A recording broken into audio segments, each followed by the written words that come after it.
Welcome everyone. Let's dive right into the idea that most property buyers don't actually lose money.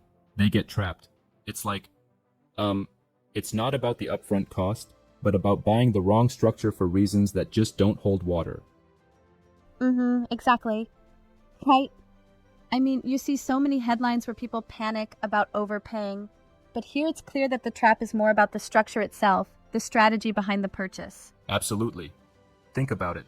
Buyers make decisions that, on paper, seem financially sophisticated, even legal. Yet, when things shift, policy changes, cash flows tighten, family situations evolve, the very structure they chose can turn into a liability. Yeah, totally. And that's when the trap really sets in, right? It's not that they're overpaying, it's that they're not thinking through the real implications of their decisions. Exactly. This brings us to a really compelling insight. Strategy without intention is a trap. It's like, you can have all the legal maneuvers in the book, but if you can't clearly answer why you're choosing that specific structure, then you're setting yourself up for problems. Yep, I see that. So when buyers mimic strategies like ownership splits or long-term decoupling plans without a solid explanation behind them, they're actually just handing themselves a ticking time bomb, aren't they? Right. It's not enough to say, I did this because it saved on stamp duty, or it seemed smart at the time. You need a crystal clear intention about what problem you're solving and what happens if the rules change. And that ties in with the idea that legal does not mean safe. Just because a strategy fits within current regulations doesn't mean it won't become fragile in the long term. Definitely. Think about it. Things can be perfectly legal today, but if you're basing your entire strategy on this legality without considering the sustainability of that legal framework, you're just building on quicksand. That's a key point. So true. The real question buyers should ask isn't whether something is legal, but rather, under what conditions does this approach or structure fail? Exactly. And it's all about risk management beyond just avoiding legal penalties. When policy shifts or external circumstances, like tightening bank criteria or personal financial shifts, come into play, the so-called safe strategy can crumble. Right, completely. Speaking of external circumstances, liquidity really turns out to be the silent killer here. Most buyers assume income and tenant stability will prevail, but that's often just wishful thinking. Yes, liquidity is the underpinning of everything. It's not about market prices dropping per se. It's about the cash flow drying up when banks suddenly change their refinancing criteria, or when unexpected personal circumstances intervene. Exactly. And stress testing your decisions before committing is absolutely crucial. You don't want to be caught short when those cash flow issues hit. Right. And another significant point is that exit strategies matter more than entry prices. Many buyers get dazzled by low entry costs or stamp duty savings, yet they overlook the fact that a good deal is one where you can exit without facing massive discounts or worse, diminished interest from future buyers. Yeah, that's a very practical perspective. I do sometimes wonder, though, do you think perhaps some buyers overemphasize the entry side because it's more tangible, while the exit is a murkier, less predictable business? Well, that could be the case. It's like focusing on buying a car because it looks great, but not considering its resale value down the road.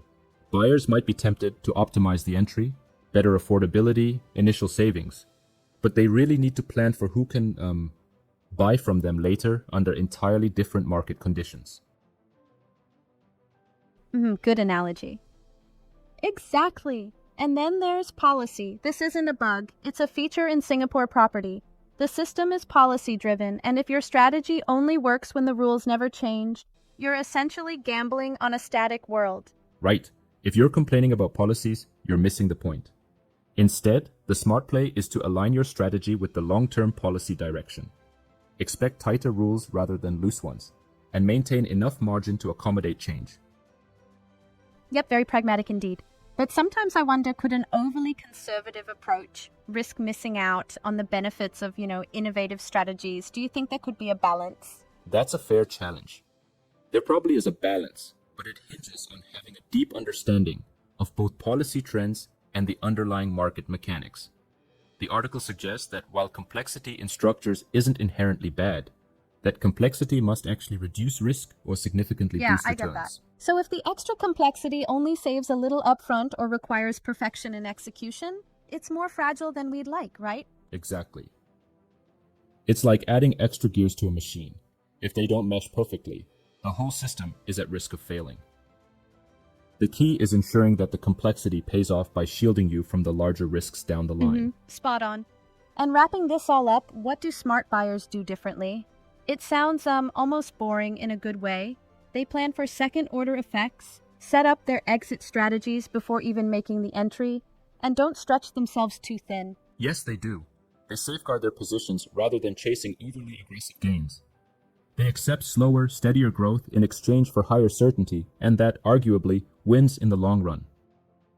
Yep, better to be safe than sorry. I also like how this perspective nudges us to challenge our assumptions rather than just accepting a one-size-fits-all strategy. It almost feels like a call to have a personalized, thoughtful review of your property decisions. Absolutely.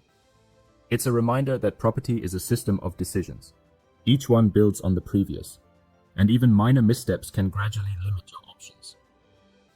That's why it's so important to have someone who isn't afraid to challenge your assumptions and help you stress test your decisions ahead of time. Right on, very considerate advice. And it's not meant to instill fear, it's about clarity, awareness of the real, sometimes hidden risks, and making deliberate, informed choices. Precisely. It's about shifting from the allure of headline-grabbing strategies to focusing on what truly secures a stable future. When you consider liquidity stress, policy dynamics, exit options, and the true purpose behind a complex structure, you're engaging in real risk management. Yeah, definitely. So if someone is out there thinking about buying or restructuring their property in a policy-driven market like Singapore, they'd be well advised to look beyond the superficial benefits and really understand the second-order effects of their decisions. Absolutely. It's about asking not just, can I do this, but what happens if things change? That kind of forward thinking is what distinguishes smart investors from mere speculators. That sums it up nicely. I really appreciate this nuanced take. It shifts the conversation from simple cost calculations to a much more holistic view of risk and strategy. Exactly. And while the practical framework may seem a bit meticulous or even boring at first glance, it's precisely this disciplined approach that prevents expensive mistakes over time. Right, it's the boring, well-thought-out plans that tend to pay off. Definitely a wake-up call for buyers and advisors alike. Take the time to really interrogate your strategy and ensure it stands strong against policy shifts and liquidity stresses. Absolutely. And to wrap up, the idea is simple. Better questions today prevent expensive lessons tomorrow. Investing in property is a long game, and having clear, policy-aware, downside-focused strategies is the way to That's the truly mantra for succeed. smart real estate decisions.